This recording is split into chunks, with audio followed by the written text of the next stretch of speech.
ਮੁਦੱਸਰ Iqbal but ਦੇ ਨਾਲ ਅੱਜ ਦੀ ਗੱਲ। ਬਿਸਮਿਲ੍ਲਾਹਿਰ-ਰਹਿਮਾਨਿਰ-ਰਹੀਮ।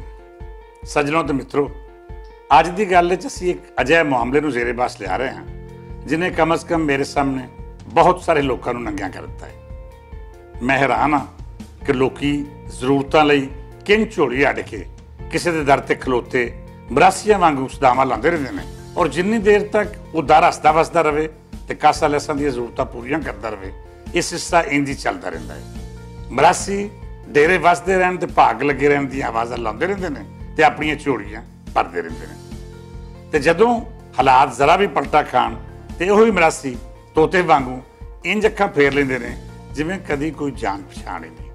ਮੈਂ ਇਨਾਮ ਅਕਬਰ ਦਾ ਬਹੁਤ ਪੁਰਾਣਾ ਜਾਣੂ ਹਾਂ।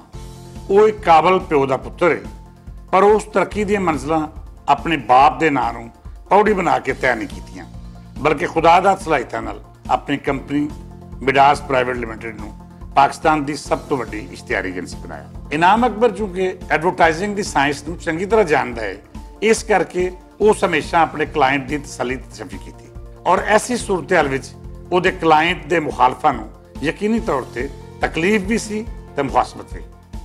ਇਸੇ ਮੁਖਾਸਮਤ ਨੇ ਇਨਾਮ ਅਕਬਰ ਦੇ ਖਿਲਾਫ ਇੱਕ ਅਜਿਹਾ ਮੁਆਜ਼ ਖੜਾ ਕੀਤਾ ਜਿਹਨੇ ਇੱਕ ਪਾਸੇ ਤਾਂ ਉਹਦਾ ਕਾਰੋਬਾਰ ਤਬਾਹ ਕਰਨ ਦੀ ਕੋਸ਼ਿਸ਼ ਕੀਤੀ ਤੇ ਦੂਜੇ ਪਾਸੇ ਕੁਝ ਗੁਫਤਾਂ ਨਾਲ ਰਲ ਕੇ ਉਹਨੂੰ ਅਜਿਹੇ ਕੇਸਾਂ 'ਚ ਫਸਾ ਦਿੱਤਾ ਜਿਨ੍ਹਾਂ ਦਾ ਉਹਦੇ ਨਾਲ ਕੋਈ ਤਾਲੁਕ ਨਹੀਂ ਸੀ।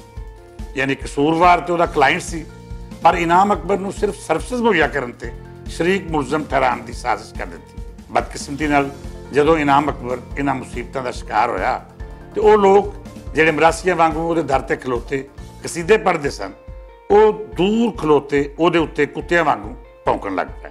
ਇਹਨਾਂ ਲੋਕਾਂ 'ਚੋਂ ਕੁਝ ਤਾਂ ਅਜਿਹੇ ਘਟੀਆ ਤੇ ਅਹਿਸਾਨ ਫਰਾਮੋਸ਼ ਲੋਕ ਵੀ ਸਨ ਜਿਨ੍ਹਾਂ ਇਨਾਮ ਅਕਬਰ ਨੂੰ ਨੁਕਸਾਨ ਪਹੁੰਚਾਉਣ ਵਾਸਤੇ ਆਪਣਾ ਸਾਫਤੀ ਸਲੂਕ ਵਰਤਿਆ, ਪਰ ਇਨਾਮ ਨੇ ਇਹਨਾਂ ਤਮਾਮ ਹਾਲਾਤ ਵਿੱਚ ਬੜੀ ਦਿਲੇਰੀ ਦਾ ਮੁਜ਼ਾਹਰਾ ਕਰਦਿਆਂ ਹੋਇਆ ਨਾ ਸਿਰਫ ਇਹਨਾਂ ਮੁਸ਼ਕਲਾਂ ਨੂੰ ਫੇਸ ਕੀਤਾ, ਬਲਕਿ ਸ਼ੇਰ ਵਾਂਗੂ ਹਰ ਮੁਆਜ਼ ਤੇ ਡਟਿਆ ਰਿਹਾ। ਉਹਨੇ ਹਥਿਆਰ ਨਹੀਂ ਸੱਟੇ, ਬੇਸ਼ੱਕ ਕਾਰੋਬਾਰ ਤਬਾਹ ਤੇ ਉਹਦੀ ਆਪਣੀ ਸਿਹਤ ਬੁਰੀ ਤਰ੍ਹਾਂ ਮੁਤਾਸਰ ਹੋਈ।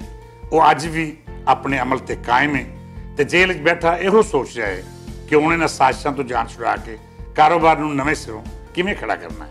ਮੈਂ ਜਾਣਦਾ ਹਾਂ ਕਿ ਇਨਾਮ ਅਕਬਰ ਕਾਰੋਬਾਰ ਨੂੰ ਇੱਕ ਵਾਰੀ ਫੇਰ ਬੁਲੰਦੀਆਂ ਤੇ ਲੈ ਜਾਏਗਾ, ਕਿਉਂਕਿ ਉਹ ਇੱਕ ਪ੍ਰੋਫੈਸ਼ਨਲ ਤੇ ਕਮਿਟਡ ਆਦਮੀ ਹੈ। ਪਰ ਜ਼ਿੰਦਗੀ ਦਾ ਜਿਹੜਾ ਵਕਤ ਇਹਨਾਂ ਲਾਹਨਤੀਆਂ ਦੀ ਸਾਜ਼ਿਸ਼ਾਂ ਦੇ ਨਜ਼ਰ ਆਇਆ, ਉਹ ਵਾਪਸ ਨਹੀਂ ਆਉਣਾ। ਮੈਨੂੰ ਇਸ ਵੇਲੇ ਉਹਨਾਂ ਲੋਕਾਂ ਤੇ ਗਿਲਾ ਵੀ ਹੈ ਜਿਨ੍ਹਾਂ ਨੂੰ ਇਨਾਮ ਅਕਬਰ ਨੇ ਉੱਚੇ ਮੁਕਾਮ ਤੇ ਪਹੁੰਚਾਉਣ ਵਾਸਤੇ ਹਰ ਤਰ੍ਹਾਂ ਦੀ ਕੁਰਬਾਨੀ ਦਿੱਤੀ, ਪਰ ਉਹਨਾਂ ਔਖੇ ਵੇਲੇ ਉਹਦਾ ਜ਼ਰਾ ਸਾਥ ਨਹੀਂ ਦਿੱਤਾ। APNS ਜਾਂ CPNA ਜਿਹੀਆਂ ਤਨਜ਼ੀਮਾਂ ਨੂੰ ਇਨਾਮ ਨੇ ਆਪਣੇ ਲਹੂ ਨਾਲ ਪ੍ਰਵਾਨ ਚੜਾਇਆ, ਪਰ ਇਹਨਾਂ ਦੇ ਆਗੂ ਵੀ ਅਹਿਸਾਨ ਫਰਾਮੋਸ਼ੀ ਦੇ ਉਸ ਦਰਜੇ ਤੇ ਮਹਿਸੂਸ ਹੋ ਰਹੇ ਨੇ ਜਿੱਥੇ ਕਿਸੇ ਨੂੰ ਸ਼ਾਇਦ ਇਨਸਾਨ ਕਹਿਣਾ ਵੀ ਗਲਤੀ ਹੋਵੇ, ਕਿਉਂ ਜੇ ਇਨਸਾਨ ਤੇ ਆਦਮੀ ਵਿੱਚ ਫਰਕ ਹੀ ਅਹਿਸਾਨਮੰਦੀ ਤੇ ਅਹਿਸਾਨ ਫਰਾਮੋਸ਼ੀ ਦਾ ਹੈ। ਹੋਣਾ ਤੇ ਚਾਹੀਦਾ ਸੀ ਕਿ ਔਖੇ ਵੇਲੇ ਉਹ ਇਨਾਮ ਅਕਬਰ ਨਾਲ ਖਲੋ ਕੇ ਉਹਨਾਂ ਨੂੰ ਇਹਨਾਂ ਸਾਜ਼ਿਸ਼ਾਂ 'ਚੋਂ ਕੱਢ ਦੇ, ਪਰ ਅੱਜ ਇਨਾਮ ਅਕਬਰ ਦੇ ਨਾਲ ਉਹਦੇ ਮੁਖਲਸ ਦੋਸਤਾਂ ਤੋਂ ਇਲਾਵਾ ਕੋਈ ਨਹੀਂ।